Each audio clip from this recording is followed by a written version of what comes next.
It's just, like the t-shirt says, it's wild as hell. You know, there's no 911 except channel 14 on the radio. So you need to make sure you have your wits about you. And then you're going to see things that you can't see anywhere else, you know, that you see 6 whales on the way to check the mail. It just blows your mind. Seeing all that wildlife is big. And living a little closer to the land, you know where the salmon came from, and you grew some of the food in the garden. You know, it was the camaraderie, you know, it was a pretty fun group of people. And, you know, one of the cooks called us the Lost Boys, you know, Deborah included, because it was magical. It was sort of never land. There was a lot of subsistence food consumed in the fish and venison and clams and prawns, crab, lettuce, spinach, berries. You know, we experimented with it all. You know, we made sausage and sauerkraut and fruit leather, and we were later day hippies by and large. The whole place was very exciting and new to me. I'd never gardened. I'd never been around so much fishermen. It was kind of a communal environment, and there was a lot of firsts for me. It was really a kind of a unique environment, as you might imagine. To give you an example, there's a bunch of guys talking, and there are a bunch of women talking.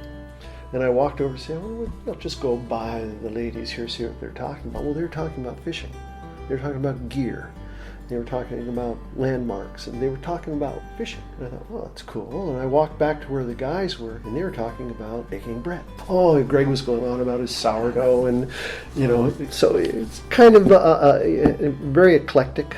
There's one famous story when people got tired of having to do the dishes because we're working hard, we're fishing. So we got paper plates, and that was great. And it was when we were still sitting down in one place and not doing a buffet. Deborah made a big lasagna and had it on the white linoleum table. And Ron Dreer, my brother-in-law, was an energetic deckhand. He had a couple of paper plates, and he had 3 helpings of lasagna. And when he went to clear his plates from the table, the rings of the plates were left, but the center of the plates were both gone. He had consumed enough of the paper plate to be missing. He had eaten it with the lasagna. There's quite a few times that the Hobbit Hole was wild with happy, wild people. It was just different. I didn't know all the rules yet.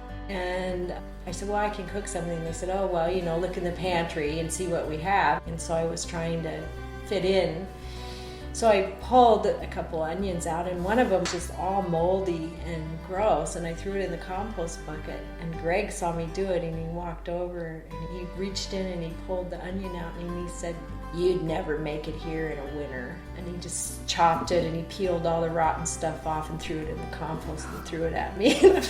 So our goal has always been to try to feed ourselves as much as we can from what we grow or fish or game or something like that. I realize that the more you live off the stuff that you have, that you pay the ecological cost for, that you have some chance of living a life that the earth might be able to put up with. And you know that the environment paid something to raise that chicken, and so you learn pretty quick to sort of tally the ecological cost of what you ate that day. It remains one of the cornerstones in my life, is to try to bear the ecological cost, but only ask of the world the amount of cost that's necessary to lead a joyful life. I think that if our world is going to succeed in your generation, we all have to start really internalizing one word: limits.